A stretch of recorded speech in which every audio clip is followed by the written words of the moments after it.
Welcome to the Wisdom of Show. I'm your host, Simon Bowen, and every week I'm speaking to the world's greatest leaders, thinkers, and entrepreneurs about complex issues and impactful leadership. Join us in the Renaissance of Wisdom.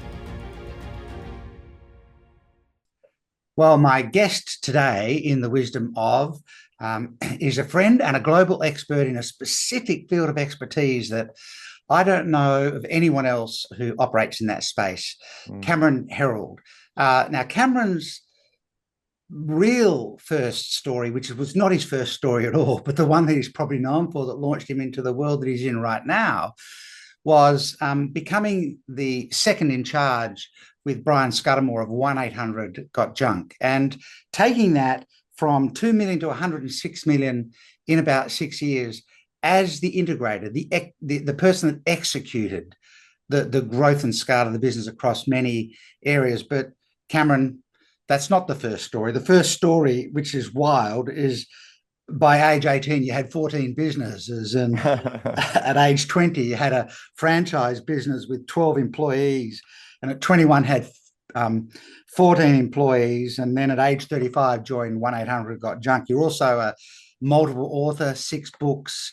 And, you do run what is without doubt, I think, perhaps the most, the most effective, the largest kind of training environment and community for second in charge, the COO Alliance. And it's not a world we talk about very much. I mean, we in the Wisdom of, we're trying to steer away from the tips, tricks, hacks mentality, of the 21st century. And what is the real foundation of great enterprise? And I'm sure you're going to tell me that a big part of that is the second in charge and the person that gets things done. So it's great to see you. And thanks for doing the episode for us. I'm looking forward to what you can share with us. Of course. Thank you very much. It's interesting. Like even in thinking of that COO role, I started a podcast years ago. We've now got 500 episodes on the podcast. It's called The Second in Command. And the reason for doing it was I wanted the rest of the story. We've all heard the entrepreneur's side of the story, but I wanted the rest. And it's almost like if I asked your mom, how did you raise Simon? She would have a story. If I asked your dad, how did you raise Simon? He would have a story. They'd be similar, but different. And that operational lens on how to actually scale a successful business was what I wanted to do. And then building that community, there were so many incredible communities for entrepreneurs. You've got YPO and EO and Vistage, and there's lots of global organizations where the entrepreneur or CEO can go and learn, but there was never a place for that COO or vice president operations to go and spend time with each other without the entrepreneur in there to kind of mix up the Kool-Aid. And it's interesting. I've worked with Fortune 500 companies and ASX 200 listed companies in Australia, and so companies worldwide. And the pathway to CEO is almost invariably CFO or COO. And they're not the same skill set necessarily, right? No, they're not the same skill set. The second in command really has to be very competent at all of the business areas. They definitely can come out of the CFO world because they're usually, especially in the mid-sized to larger organizations, you need to have a level of acumen around the budget and the P&L and cash flow, around the different numbers, the ratios, leveraging the balance sheet. You get into acquisitions. So you need to have more of some domain expertise around finance as you move into that world. But most definitely come out of the operations side, where you're maybe a director of operations to a operations manager, general manager, vice president operations, and you kind of move up that tier to that COO role, where then maybe you're coming in with more strategic insight, more domain expertise. You're probably bringing employees and partners and suppliers to the company with you.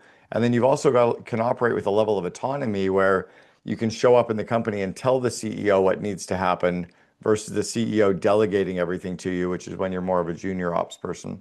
Yeah, I mean, it's a very different, unique role. Let's kind of backtrack. Sure. You said my father would have a story of, me growing up, and my mother would have a story. Your father really, was instrumental in shaping where you landed, right? There's, what's that? What did he instill in you that formal education actually probably never would have, that set you on the path? Sure. Yeah. My dad went to school for dentistry and then dropped out and started working with an oil company doing sales, and then started up his own business selling to the mining industry in Canada. And my dad ran a business that sold to Inco and Falconbridge and Rio Algom and all the big mining companies that produce 95% of the world's nickel happened to be in the city that I grew up in. So he just ran this manufacturing and manufacturer's rep and automotive industrial repair business. And I just grew up around a father who was very entrepreneurial and also very present with his kids. He was at all of our activities. He was at all of our family dinners. He prioritized having relationships and hobbies and time and running the business. But business was never his hobby. So I grew up with a very balanced entrepreneurial role model. And then he also groomed the three of us, the three kids, to be entrepreneurs. He told us that having your own company was better than having a job because you had the luxury of free time. You could do whatever you wanted. You could be wherever you wanted. And then both sets of grandparents were entrepreneurs as well. So I really kind of grew up in that more entrepreneurial family. Yeah, they basically made you unemployable, didn't they? Really, as an Yeah. employee. So, Yeah. so, you know, you had, I don't know, a number of employees at 20, 35 years old. You go to 1-800 Yeah. Got Junk, Well, and and that was the fourth company. When I joined Brian at 1-800 Got Junk, that was then the fourth company that I helped scale. So prior to that, I did a private currency business. I think in Australia you had something called Barter Card. yep. I was the president of their competitor in North America. We built the company, took the company public, and sold it to a US public company. And I was their kind of second in command to their head of corporate development. Prior to that, I was the second in command of the franchising group for the largest, or what became the largest collision repair company in the world. It's now called Gerber Auto Collision. And then even before that, I opened the West Coast of the United States for a group called College Pro Painters, which went on to become the largest residential house painting company in the world. So I was very early stages with these companies and helping them scale and understood, yeah, some of that kind of entrepreneurial business and also how to replicate systems very Yeah. quickly. So let's wrap a few things into one little conversation. Sure. Anyone that's had the opportunity to spend any time with Brian and talk about the 1-800 Got Junk story, um, would probably almost immediately recognize they're talking to a visionary of something. Even the Of way he course. talks about the war, it led to vivid vision and all this, in the work that you and he did, and a Yeah. lot came out of it. The wall that you had up where people could The Can staff You could Imagine write on. wall? Yeah. Yeah, Yeah. and you're definitely talking to a visionary, right? Sure. Um, Brian, and then yeah, you need an integrator who actually Brian was integrates it. very good at vision and culture. He really understood the industry vision and culture, and he liked the technology. He liked getting his hand and head into how do I build a technology platform that our franchisees and call center could use. And then I came in with the experience of having built two franchise companies already. So I knew how to scale it. He had no idea, he'd never done it. And I built two companies. So I was good at hiring and growing people and running meetings and running teams and doing strategy and managing budgets and P&Ls. Again, he'd never done that. So in the first couple or 3 years, I was telling Brian what needed to happen, and he kind of ran IT and finance and the call center for a couple of years. He later put the call center underneath me and franchise sales underneath me. But yeah, in the early days, we just very much stayed in our lanes, and I was able to just scale out the franchising organization. So And what I made also brought with it some people and some systems and suppliers that oh, was pretty beneficial in the early days. so there can often be a competition between that founder visionary and then Yeah, the integrator second in charge. sure. I actually want to explore that continuum with you a little bit later on, but Yeah. what is the key? I don't know if it's the human qualities or what is the key to a great kind of visionary entrepreneur founder Yeah. second in charge integrator? What's at the middle of that relationship? So I cover it. I wrote a book. My most recent book is called The Second in Command, and it's how to unleash the power of your COO. And I talk about in there how to build that relationship out, and I'll cover it for you right now. But Brian and I had a very unfair advantage. Brian and I were a member of the Entrepreneurs Organization, and we were in the same forum group for 4 years. So every month we met with each other and a group of six other guys Hmm. to talk about what we were going through in our business. So he knew me, he liked me, he trusted me. I knew him, I liked him, I trusted him. And he was my best man at my wedding 3 months before I started to work with him. Right. So we already had the relationship locked in. It's almost like he had a 4 year interview. Yes. In the absence of that unfair advantage, you have to make sure that you like the person you're going to be spending time with. They're like your business spouse. Do you like them? Do you want to spend time with them? Can you work through problems together? Do you respect each other? Will you make each other look good in front of the rest of the kids? So I knew that my job was to make Brian iconic, and Brian knew his job was to make me look good inside of the company. So we were forever shining the spotlight on the other while we stayed in our own lanes, and then we just scaled. And That's then a I didn't want to do his job, and he didn't want to do mine.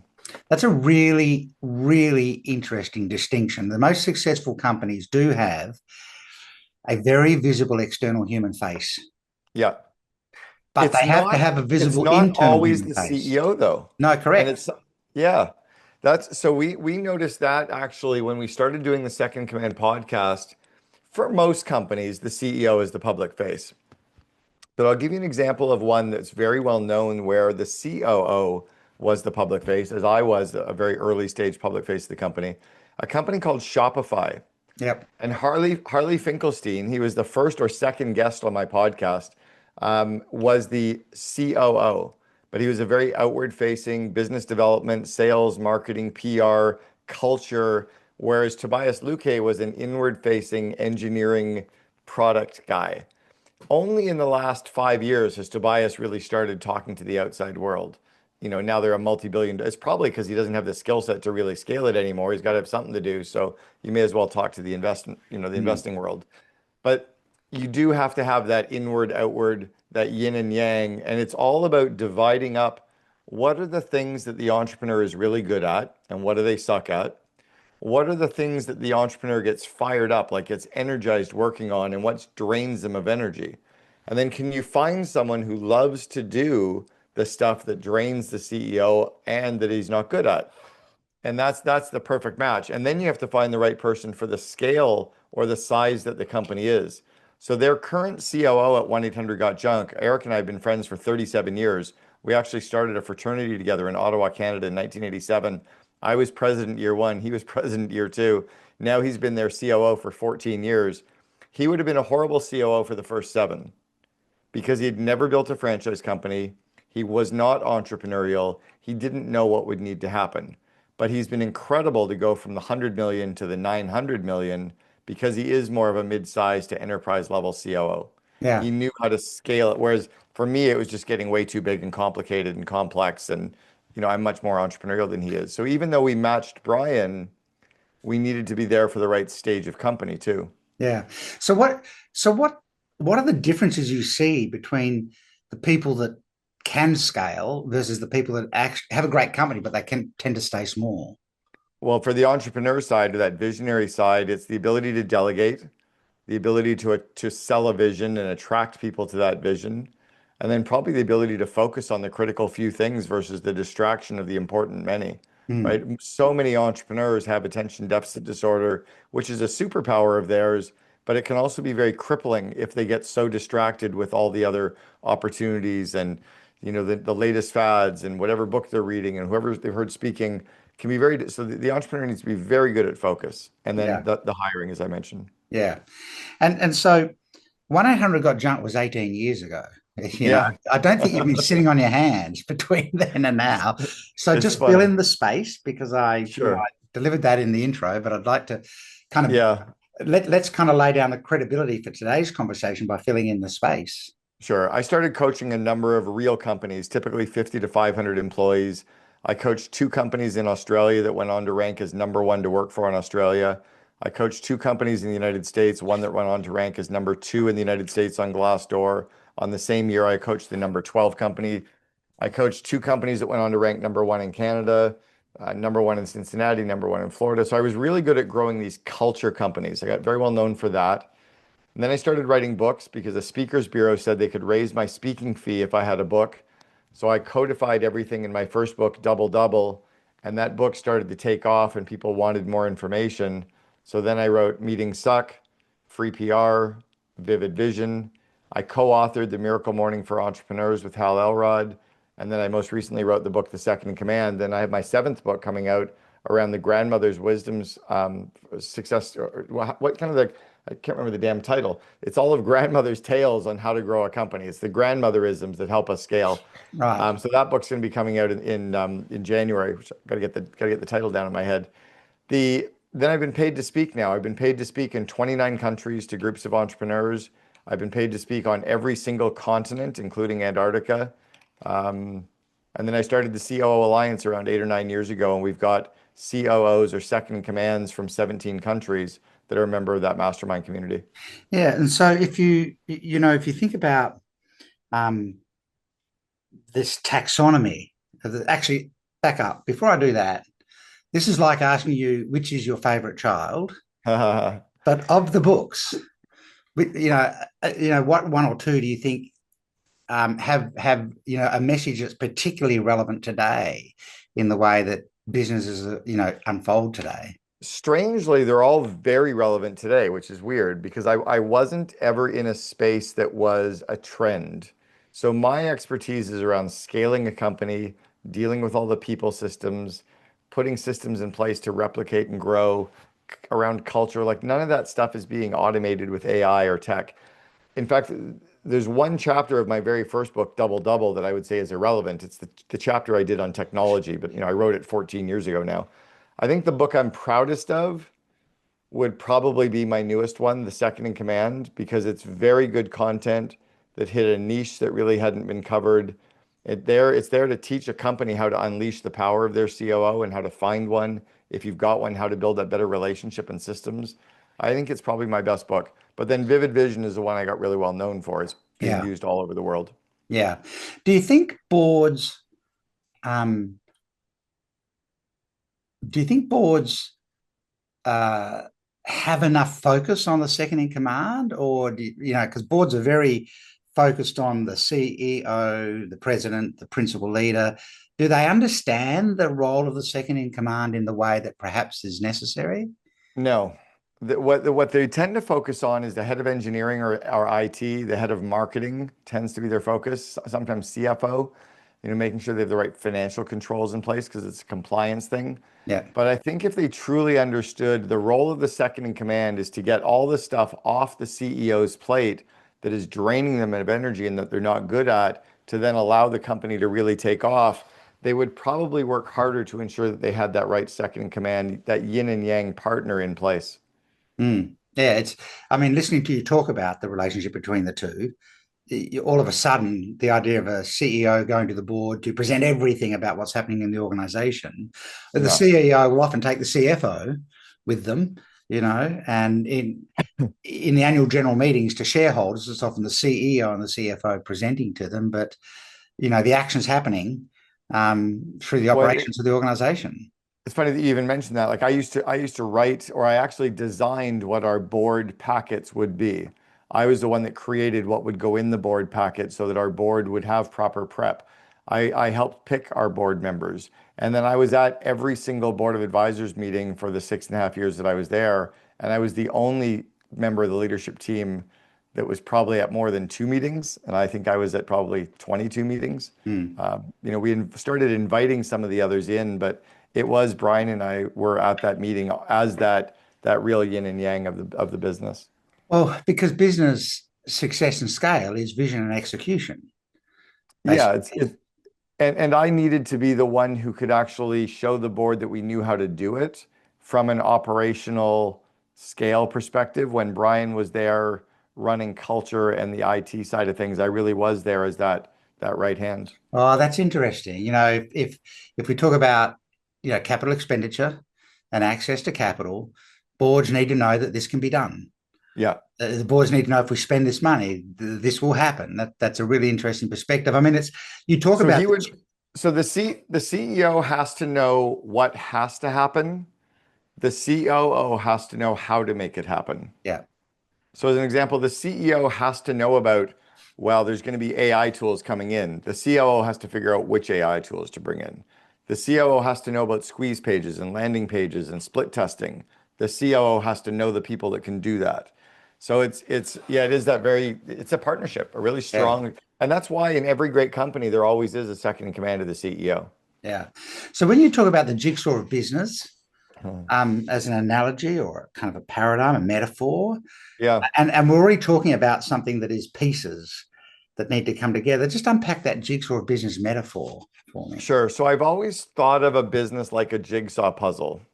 And remember when we were young and our mom handed us a jigsaw puzzle box, and on the picture of the front of the box, that was what we were going to build. Well, that's effectively your vivid vision. Yeah. That if you don't have a 4 or 5 page description of what your company looks like, acts like, and feels like, nobody knows what projects are more beneficial than others. No one knows what to focus on. No one's really inspired. So the vivid vision is the picture. And then we look for the 4 corners of the jigsaw puzzle, right? Remember, Mm. we start with the corners, then we get the sides, then we do all the color pieces in the middle. Well, the 4 corners of every business are your core values, your core purpose, your BHAG, which is that Jim Collins term, the big, Yeah. hairy, audacious goal, and your 1 year plan that you focus on to make the vision come true. The sides of the puzzle are your people systems, strategic thinking systems, your meeting rhythms, and your financial systems. And then the colorful stuff that kind of populates in the middle is all the stuff related to culture. And if you focus on building the wrong stuff first, you're going to take forever. If all you're focused on is the big shiny objects in the middle, it's way slower than going with the corners and the sides. So I try to get companies to make sure that almost like building a home, you get the foundation really solid before you put in the cabinets. Yeah. It's interesting. I saw a conversation between a couple of people on a video, about a jigsaw that they were going to put together. And one of them was just getting all the pieces and starting to try and, match things together. And the other one had a tape measure and was measuring out where the corners were going to be based on the dimensions they'd been given on the box. Right. And the first person going, "What are you doing?" And the second person going, "Well, I need to know how big a space we're going to need for this thing, once it's done, right?" Yeah. And a lot of business people go straight to the pieces in the middle, right? It's really unfortunate. There's nothing worse than a company that's working really, really hard going in the wrong direction, Hmm. right? It's like the 2 leaders that are told to clear cut forests, and the one guy has got the forest being clear cut, all the logs are being set up perfectly, like everything is just like a total machine.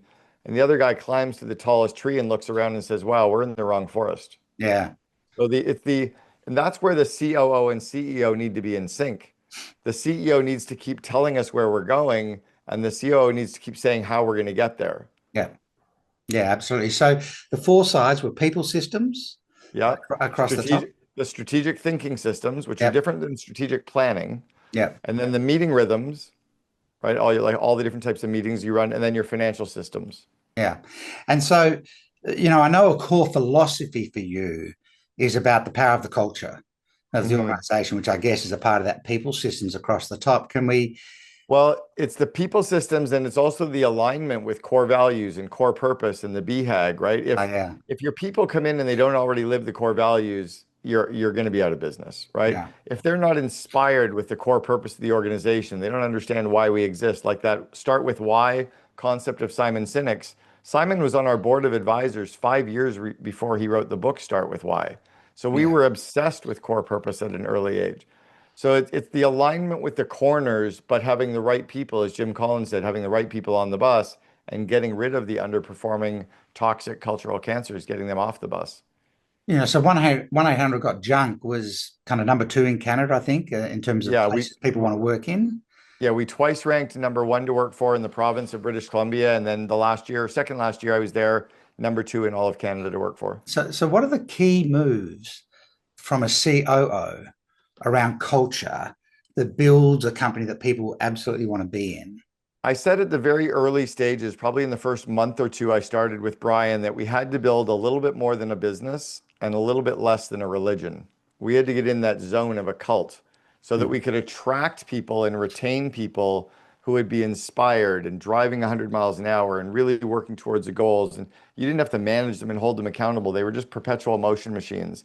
That's culty, right? Mm, So we really built a strong company culture right from the very beginning and made sure that we only hired people who were already excited about our vivid vision, or what Brian used to call the painted picture. They already lived the core values. They asked Herb Kelleher of Southwest Airlines, "How do you get your employees to be so happy?"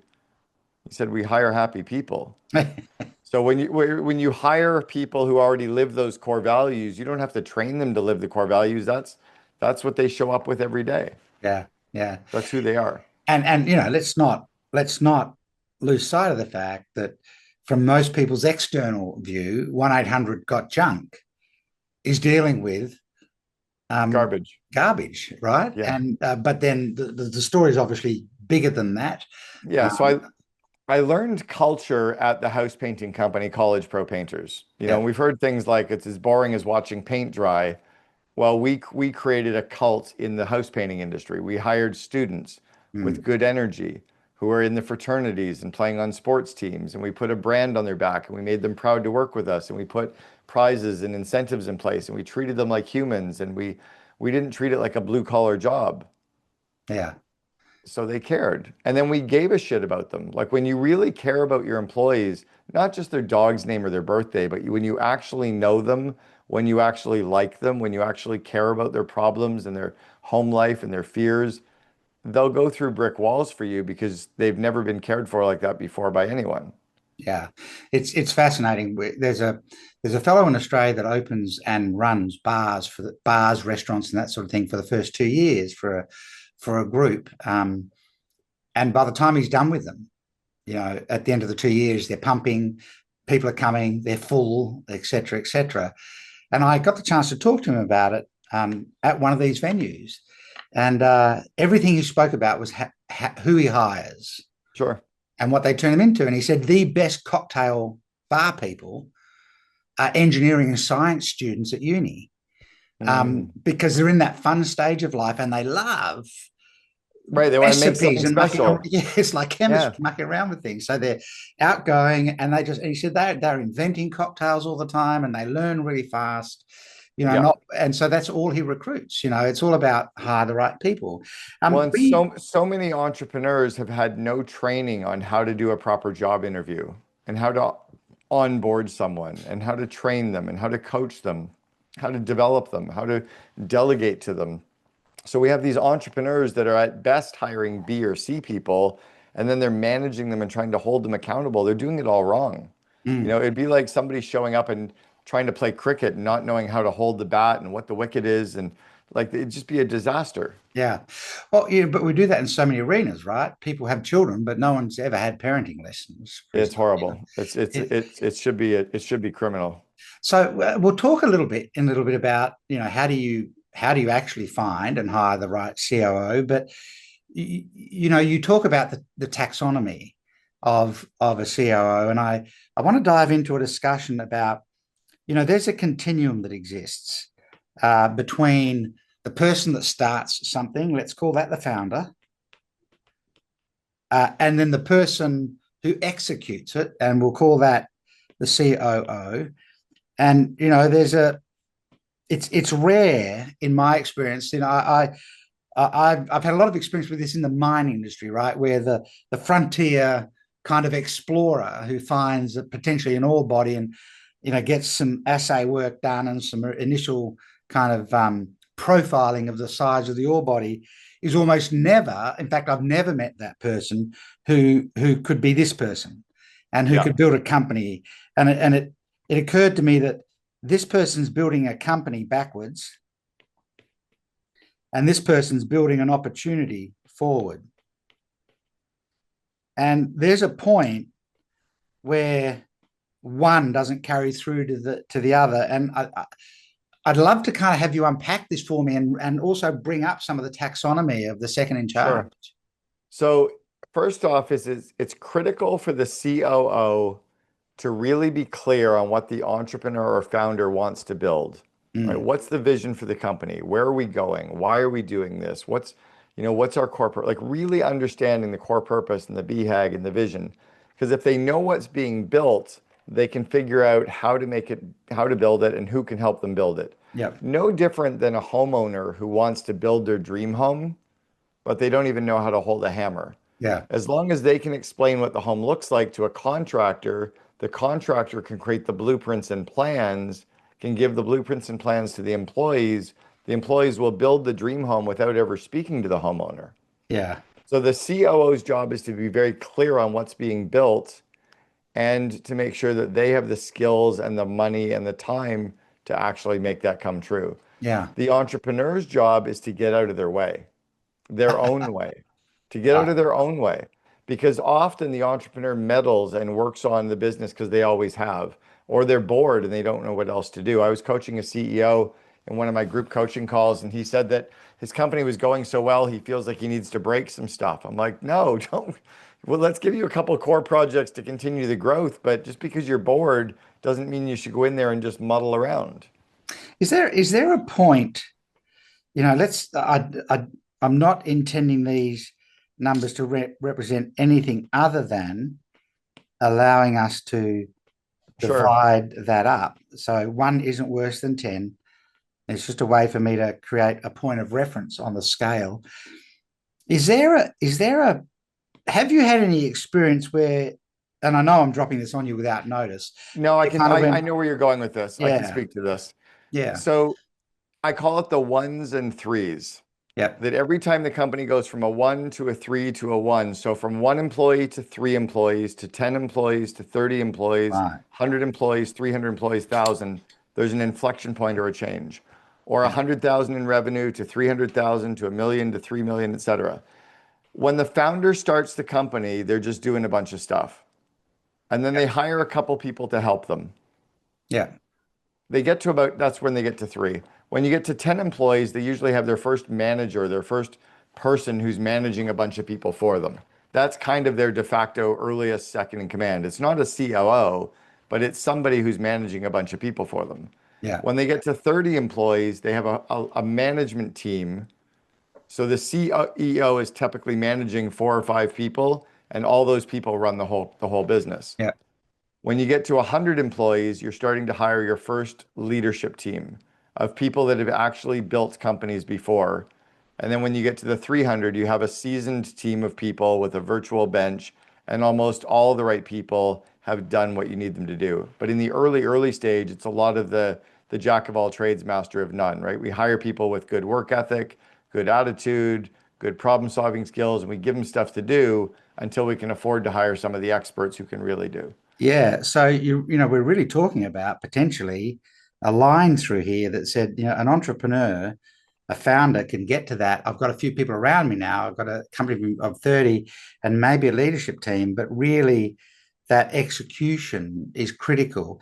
Yeah. That, in And my, I think in, it's the 10, I think it's at the 10 to 30 number. When you're at 10 to 30 employees, you need to have a really good, solid second in command. Maybe it's a vice president of operations or certainly a senior director of operations who you can give the responsibility to start to make all this stuff happen so Cameron, so that you can delegate everything except genius. well, I reckon that pushes that line back to about here.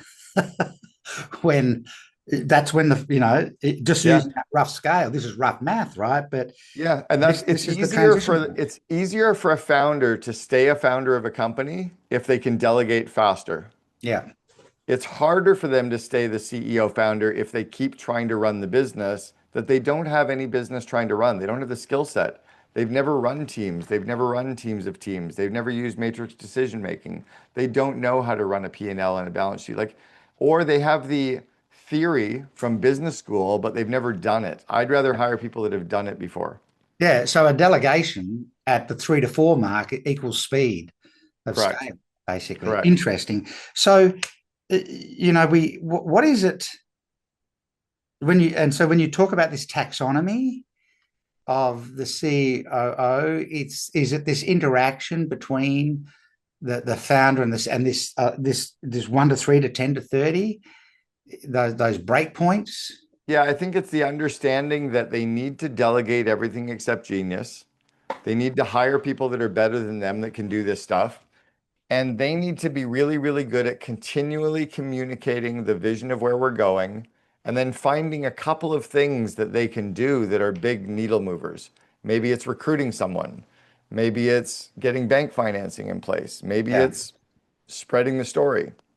It's interesting. As you know, I created this thing called the genius model.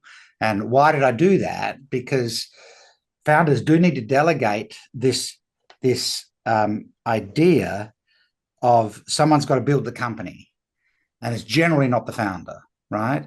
The founder comes up with this vision. It's usually based on some level of genius that they bring to the market. The Correct. gap that I kept seeing was that genius was never being codified by anybody. So then, that founder genius is, we document everything else, but we don't codify and document the genius of the company in a way that can be communicated to everybody. That isn't, SOPs and things like that. So there is this interaction of cleverness that can elevate a company and scale it, or can trap it and hold it down if the right people aren't in the mix. It's an interesting concoction. And I think that's where Jim Collins gave us the concepts that a company needs to be good at. The right second in command has to know how to make every one of those chapters come true. Yeah, absolutely. And so there's a wealth of experience. And so now you talk about this, with clear authority. What is it that you wish you'd known much sooner? So pre 1-800, in those early stages where you're working through the first three or so, what would you have loved to know back then that wisdom and time have given you? But gee, it would have been great to have known it back then. I wish I'd been able to be more vulnerable and faster at asking for help versus being so radically self-reliant that I would, tenaciously work hard to figure it out. Yeah, The reality is two of my friends, Dan Sullivan and Ben Hardy, they wrote a book called Who Not How. You don't have to be the one who knows how to do everything. You have to know the people who know how to do the things. yeah, And I think, maybe we just didn't have the access because of the internet now, and I didn't have that earlier pre-internet. Um, that my network was much smaller because it just wasn't in the right mastermind communities or wasn't getting myself out there. But I tended to work too hard versus trying to find the people that already knew how to do it. yeah. I was an executive manager in one of Australia's largest companies in my 30s, principally responsible for sales enablement and culture of the business unit. Go figure. People management, for Western Australia and South Australia. I don't know why those two things got put together, but they did. Um, and they're just, you either found mentors back then, and sometimes accidentally, someone just took you under their wing, but there wasn't the abundance of people in the world back then who had positioned like you have. If you're a COO today or a CEO wanting to hire a COO, there is the COO Alliance, right? But those things didn't all exist back Yeah, then. the only places that we had were business clubs, right? Like the men's clubs, Yeah. golf courses. Yes. Um, that's really where the business people connected. But outside of that, then it became industry trade groups, dealer 20 groups. But it was hard to find and to meet people. And that's why the rise of the entrepreneur group started in the 1950s. And then we were written up by Fortune magazine, in the actual magazine, I think 2017, of the rise of the COO group, is that there needed to be that group for those people. But yeah, now it's easier to connect because of lots of masterminds, lots of business events, and the opportunity to connect over Zoom with people now too. Yes. I mean, the world is so different and rich in information. Let me take us down. Let me take us down to a practical level, right? So, four things I'd love to explore with you before we wrap up. Um, how do you find the COO for the business where you haven't spent 4 years with them in EO and forming friendships and everything Sure. else? How do you kind of select them, interview them? Well, like, what's the process if you've got a couple that you're looking at? Um, Onboarding, I suspect, is critical, and then developing and then growing them. It's a lot in one, Uh, but how do you even find them? They're not just standing around waiting. yeah, so the first thing is you have to know what you're looking for, Yep. because a lot of people are like, oh, you've been a COO, you should be my COO. That's like saying, oh, you've been a wife, you should be my wife. Like, no, you need to know yourself first as a leader to know where your weaknesses are, what drains you of energy. And then you need to be able to describe the person you're looking for so that you know what they look like and feel like. You need to know your own company culture, your own core values. So again, you can describe that person who finds that. And then you need to craft a two-page kind of description of that person and start sharing it with the world. If you're very clear on what you're looking for, other people will start to say, oh, I have an idea of who those people are, or I know where those people are. And then I believe that the best people are never looking for a job. Mm, I haven't had a resume since I don't even remember, 24 years old. I had a resume once. yeah. And because I've always just been poached or met somebody and then we start something, or So the best people aren't looking for a job, they're working somewhere. But if you're very clear on what you're looking for, someone will tell you that's who they are, and then you can go try to bring them in. On the interviewing, there's too much to go into. I mean, I follow a lot of the content from the book Who by Jeff Smart and his dad. I wrote Top Grading Brad Smart. I codified a lot of it in the people chapter of my book Double Double, and then in the book The Second in Command. Right. It's really training your management team to be good at interviewing, Okay. right? Training them to understand, closed questions, pregnant pauses, how to probe, how to use the torque process. Like there's a lot there on really understanding how to do proper behavioral interviews and selection interviews. And then I think it's important to hire people who have done it before versus the people that know how to do it. I was going to ask if there were any uh, elimination criteria, so someone Yeah, says, talk to so-and-so, no, and for this reason. correct. Like I don't care if somebody has their MBA and they know all the ways to run a company and to manage people. If they've never actually managed people, it doesn't matter. Like you know how to win an Olympic gold medal, just be better than everybody else. You know how to break a world record, just be faster than everybody else.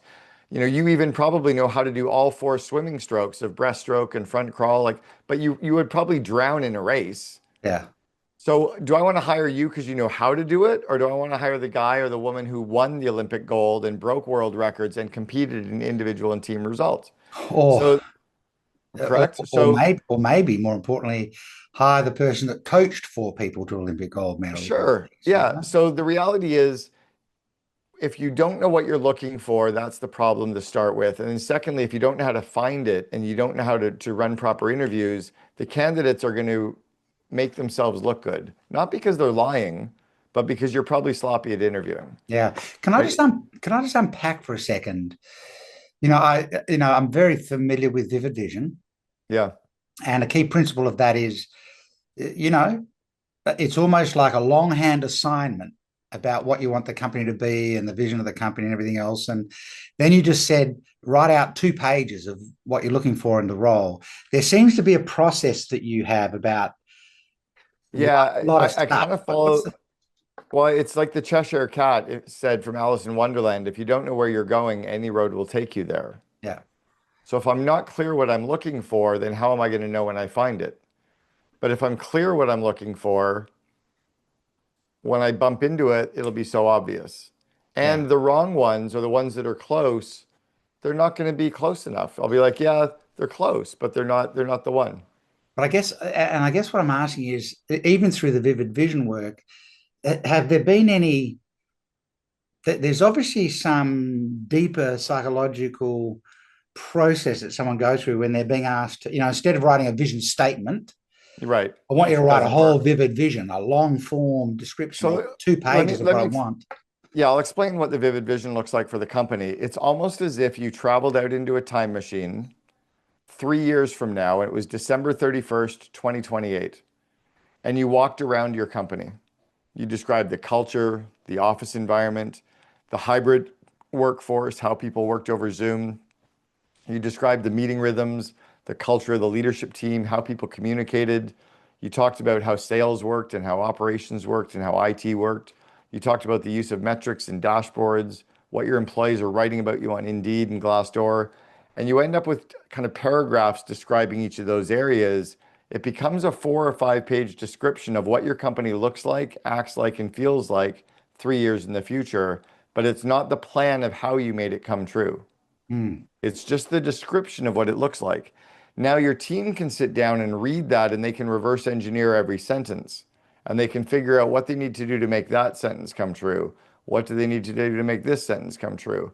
And then the key is to put the right projects in place foundationally, like building your home. Sadly, entrepreneurs get all distracted by the big shiny objects, right? Oh, let's put in the beautiful Wolf stove and the beautiful cabinets. It's like, wait, we haven't even poured the foundation yet. Yeah, let's put in all the carpeting. It's like, wait, we haven't even put the walls and the electrical in. So they get all excited about the fun stuff. You have to build the foundational parts of your vivid vision first. So some parts of it won't happen until year 3. Some parts won't happen to year 2. You couldn't be talking about me on that far left hand side of that continuum. Like, what else is more fun? What else could we be Yeah, doing? It's, yeah, the entrepreneur is, by definition, looking for almost excitement. right, They're not even looking for it. It finds them. And because they have attention deficit disorder, they see everything. right. So they see all the things, which is a superpower. They see what's happening with the market, supplier, the economy, the time, the budget, employees, the metrics. Like they notice it all, but the exciting stuff keeps their attention. So they Mm. get attracted to that fun stuff because the work feels like work to them and they don't want to do the work. Yeah, it's Most entrepreneurs also aren't the good students. Most of the entrepreneurs were the C students or B students. yeah, it's interesting. This you know, you know, see everything over here, Yeah. do everything versus acute focus Well, almost. it's funny when Brian handed me his 2006 Vivid Vision, what he called his painted picture, he dropped it on my desk and started laughing. He said, "I have no idea how you're going to make this one come true." Yeah, It was the end of 2003, and he literally describes a $100 million business when we're only doing 20. yeah. But we did it. We got to 106. So let's kind of get to let's close the loop. You know, how do you see them? How do you find them? How do you interview them? At least minimum, what do you know you shouldn't have? You shouldn't have someone who's a first timer. You should have someone who's done this before, at least up to the size that you're trying to get to. Correct. And then let's talk about onboarding because that would be pretty critical. Yeah, I think that onboarding is, I've only been talking about this recently in the last couple of years, but I think companies work very hard at interviewing and they drop the ball at onboarding. If Mm. you spend 3 weeks interviewing somebody, you should spend 3 weeks onboarding them. If you spend 3 months interviewing and hiring somebody, you should spend 3 months bringing them into the Oh, organization, that's an teaching them about interesting the perspective. history, teaching them the core values, teaching them the BHAG, getting to understand the core purpose, making sure they understand all the suppliers and partners and vendors and customers, making them be out in the field. Like, make sure the people that you're bringing in really know the business so that they don't make all the stupid mistakes, so that they actually make all the right decisions. But delay that early stage desire to have them make all the decisions when they don't have all the information to make the darn decision. Yeah, You do, so you think they do. The person that's hiring thinks that they understand everything, but it's like telling your spouse a story and then you realize like they have no idea what our life was like.